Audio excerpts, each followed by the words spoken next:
Hi Gemini, this is Jav. Welcome po sa ating channel. By the way, Gemini, this is your bonus reading, weekly by tarot reading from February 16 to 22, 2026. Yes, this is second video reading po.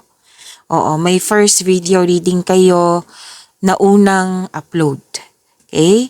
Bonus reading po ito ha, second video reading.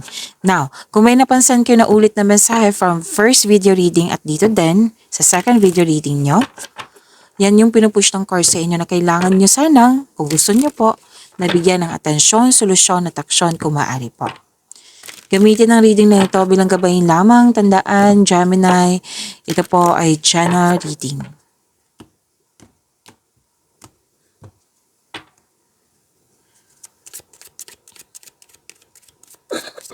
Angel number para kay Gemini. Angel number 1111. Sabi po dito, the universe is arranging people and experiences on your path to help you succeed and helping you wake up to who you truly are. To attract more blessings, let us say the power of affirmation. Let us say, I am awakening. Again, I am awakening. So may ibibigay ang universe sa iyo. Oo, gift from the universe na tao, bagay na makatulong sa iyo para sa pag-unlad mo.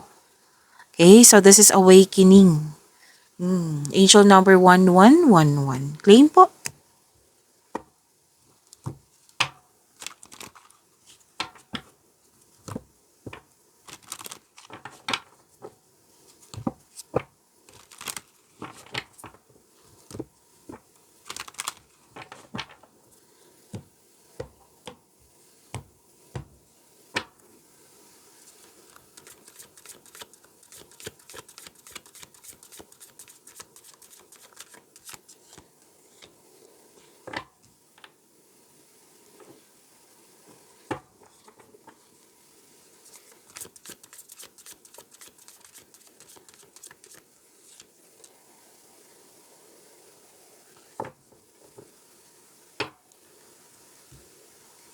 Ang ganda ng blessings, Gemini, oh. Ideas. Maraming ideas. Alam niyo naman kung ideas, diba, na ako gustong-gusto ko talaga yung blessings sa ideas. Kasi yan yung magbibigay sa iyo ng kaunlaran. Like, sagot sa inyong mga katanungan, solusyon sa inyong problema, may binigay ang universe sa iyo para tulungan ka para sa kaunlaran.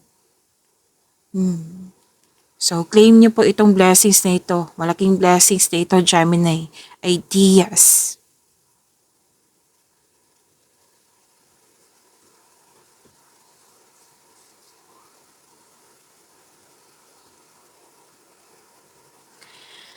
Okay. May makilala kang mabubuting tao. Masaya ka kasi yung taong yun, very supportive sa'yo, loyal siya sa'yo. Napatunayan niya sa'yo na very supportive siya. Na loyal siya talaga sa'yo. Pero then, bagong kasamahan ha, bagong kaibigan. So, natandaan yung sinabi kanina dito sa inyong angel number 111. Oo, na may ibigay ang universe sa iyo na isang tao or bagay or experience na magkakaroon ka ng, what I meant is tutulungan ka ng mga taong ito, ng bagay na ito, ng sitwasyon na ito, para sa iyong kaunlaran. Okay? And maaari din na may bata dyan, or bata pa sa'yo, or pwedeng ikaw to, na maaring makatulong to sa, maaring nag-uusap kayo na regarding sa pangarap niya sa buhay. Kung ibang tao to, na mas bata pa sa'yo, maaring tutulungan mo siya. Like, nag-uusap, example ha, o ano yung course mo sa college? Bunso, ano yung course mo sa college? Na yung tuition is sobrang mahal. So, magiging hard worker ka lang dahil sa kanya kasi tutulungan mo siya. Yan. Again, pwedeng ikaw to, pwedeng yung nakakabata sa'yo, bata pa sa'yo. Makakatanggap ka din ng magandang balita. So, claim this good news.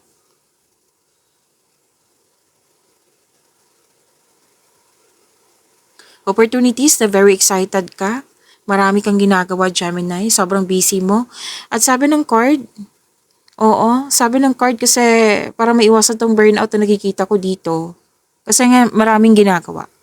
Para maiwasan tong burnout na nakikita ko dito, huwag ka mag-say yes ng yes kung hindi naman akma sa your schedule. And let's say, busy ka na ngayon, oo, kung kailan nyo ito napanood, time for, what I meant is, hingi ka ng tulong. Management. Time management. Kung hindi ka pa busy ngayon, time management. Kasi mukhang may promises, deadline, umaasa. Just make sure you can deliver on your promises. Kung sa pag-ibig to, wala naman ako nakikitang problema dito so far. Hindi pa naman tayo tapos eh. Masaya at stable.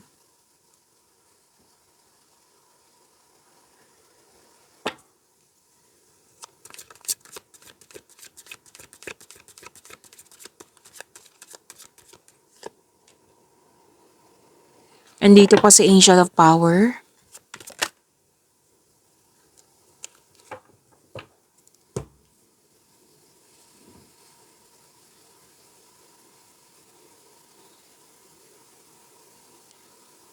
Sa career and money niyo po, malakas ang iyong intuition. Some of you nag-self-study or nagpa-enroll.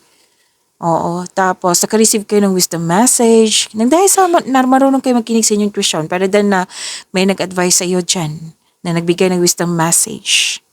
Nang dahil nito, magkakaroon ng awareness, magkakaroon ng common sense, may realization. So, follow your intuition and make a financial or business decision. And know that, that the answers are already within you. Like, huwag kang umasa sa opinion ng iba. Trust yourself. Naghahanap ka ng solusyon, sagot sa inyong mga katanungan, nasa iyo na. Sabi ng iyong card, nasa iyo na yung sagot, nasa iyo na yung solusyon. Maaari din na may sekreto kang malalaman po. Basta po trust your own counsel first. Sabi ng iyong card, magtiwala sa inyo ang king talino at sa iyong kakayahan.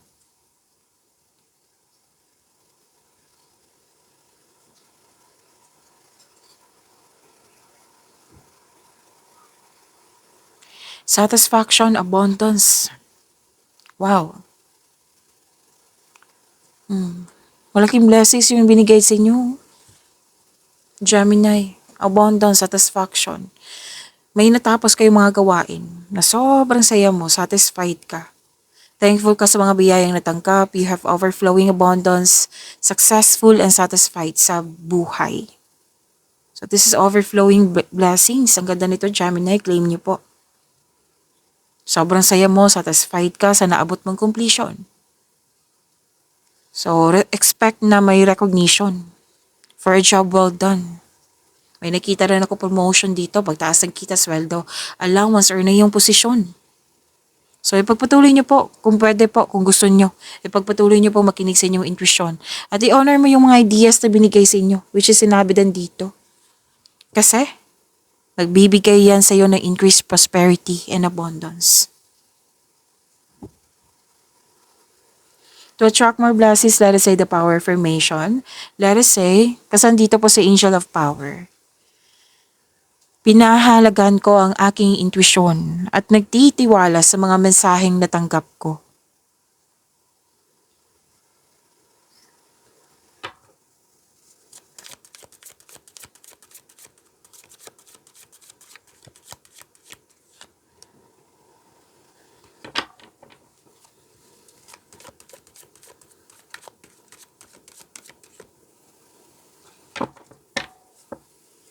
Gemini, huwag niyong kalimutan na mag-subscribe sa channel natin at i-click yung bell notification para updated po kayo sa reading natin.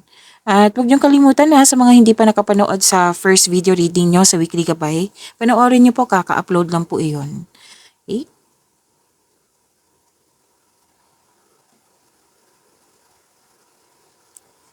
Gemini, love life, self-love, partnership, and romance. Sabi po dito,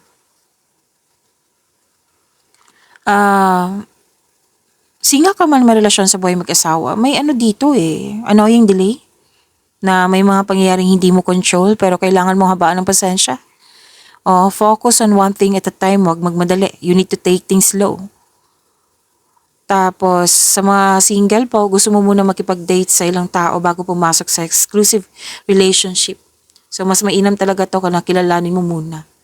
Sa mga marelasyon sa buhay mag-asawa, may selos, inggit. Pwedeng ibang tao to na nagko-compare. So, habaan niyo po yung pasensya, put limitation kung pwede po.